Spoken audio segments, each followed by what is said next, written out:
ကျွန်တော်နဲ့အခြားလူ69ယောက်ကိုအကြောင်းမရှိပဲစင်းရဲသားဂိမ်းနဲ့ပြစ်ထည့်ခံလိုက်ရတယ်။အနိုင်ရသူကယွမ်1 သန်းစုရမယ်။ဒါပေမဲ့စီကန်းကတော့လူတစ်ယောက်ကိုယွမ်50ပဲပေးပြီးလေစိတ်ထဲမှာ9ရက်အသက်ရှင်နိုင်ရမယ်ဆိုတာပဲ။တကယ်လို့မင်းသာဆိုရင်ဘလို့အသက်ရှင်မလဲ။ကျွန်တော်လိုစင်းရဲတဲ့ဘဝနဲ့အကျွမ်းတဝင်ရှိသူအတွက်တော့စီကန်းကိုမြင်လိုက်တာနဲ့ချက်ချင်းလွတ်ကွက်တစ်ခုတွေ့သွားခဲ့တယ်။ 4 person စစ်ကိန်းမှကြိုဆိုပါတယ်။ကစားသမား100ဦးစတင်ငွေယွမ်50ရီမန်းချက်9ရက်အသက်ရှင်ရန်အနိုင်ရသူယွမ်1 သန်းသတ်မှတ်ဘတ်ဂျက်ကျော်လွန်ခြင်းသို့မဟုတ်သတ်မှတ်ဧရိယာမှထွက်ခွာခြင်းသည်အရေးချင်းပယ်ဖျက်ခံရမည်ဖြစ်ပြီးယွမ်1 သန်းအကျွေးတင်မည်စက်တန်ကြီးကထွက်ပေါ်လာတယ်ကျွန်တော်ပြုံးလိုက်တယ်အခုထွက်ချင်တဲ့ကြောက်တတ်သူရှိသေးလားဘေးနားကအဝလွန်တဲ့လူငယ်တစ်ယောက်ကရေပြီးပြောတယ်9ရက်ပဲဟာရေတောက်ရင်းတောင်အသက်ရှင်နိုင်တယ်ယွမ်50နဲ့ချင်းဖက်တွေအများကြီးဝယ်လို့ရတယ်ချွေတာရင်ရှင်နိုင်တယ်စုငွေ1 သန်းရဖို့အခွင့်အရေးရှိတာကိုဘသူကထွက်မလဲလူအများစုကလည်းစိတ်လှုပ်ရှားနေကြတယ်ကောင်းပါတယ်ကစားသမား100ဦးလုံးဆက်လက်ပါဝင်ဖို့ရွေးချယ်လိုက်ကြပါတယ်ယခုမှစ၍ဂိမ်းစတင်ပါပြီထွက်ခွာခွင့်မရှိတော့ပါကံကောင်းကြပါစေ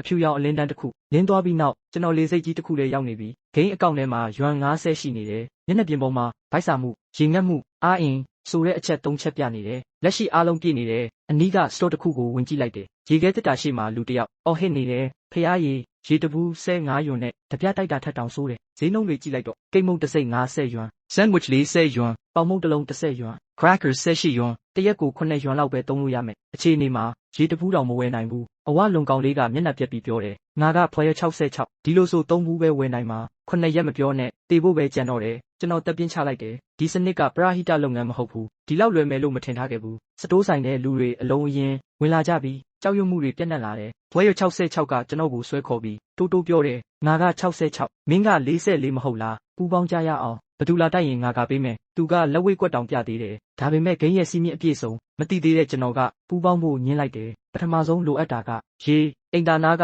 ရေဖြည့်ဆက်စီသွားလိုက်တယ်အနားမှာပစ်ထားတဲ့ရေပလင်းနှလုံးတွေ့တယ်စေးကြောပြီးရေဖြည့်လိုက်တယ်ကုန်ကြစရိတ်သူညယွမ်နောက်တစ်ခုအင်အား coffee shop တစ်ခုတည်းဝင်လိုက်တယ် condiment table ပေါ်မှာတကြားထုတ် creamy တွေအများကြီးရှိနေတယ်တကြားကစွမ်းရည်မြင့်ပဲကျွန်တော်မျက်နှာတီတီနဲ့ဝင်သွားပြီးအိမ်ကပစ္စည်းယူသလိုမျိုး2 စက္ကန့်အတွင်းတကြားထုတ်တွေကိုအိတ်ထဲထည့်လိုက်တယ်ပြီးတော့အေးအေးဆေးဆေးထွက်လာတယ်လူမရှိတဲ့နေရာတစ်ခုမှာတကြားထုတ်နှစ်ထုတ်ဖောက်ပြီးတစ်ဆက်ထဲလောင်းထည့်လိုက်တယ်ချိုမြိန်မှုကြောင့်ဗိုက်ပြည့်တယ်လို့ခံစားရတယ်ကုန်ကြစရိတ်သူညယွမ်လေစိတ်ထဲအေးလွန်းနေတယ်အေးလေစွမ်းရင်ကုန်လေဖြစ်မယ်ဆိုတာသိတယ်ဒါကြောင့်အပူရဖို့လှုပ်ရှားရမယ်အမိုက်ပုံးတွေကတယောက်ယောက်ပစ်ထားတဲ့ဆောင်းတစ်ထည်ရှာတွေ့ပြီးယူလိုက်တယ်ည8 နာရီရောက်တော့ဗိုက်စာမှုကပြင်းထန်လာတယ်မုတ်ဆိုင်ရှိမှထိုင်ပြီးစောင့်နေတယ်ကျွန်တော်စင်းရဲသားအတွေ့အကြုံအရပိတ်ခါနီးမုံတွေရှော့ဈေးရောက်မယ်ဆိုတာသိတယ်30ယွမ်ကနေ15ယွမ်ထိကျသွားပြီဒါပေမဲ့ကျွန်တော်အတွက်တောင်မလုံလောက်သေးဘူးအချိန်နဲ့ထပ်ဆောင်ရင်အလကားရနိုင်တောင်ရနိုင်တယ်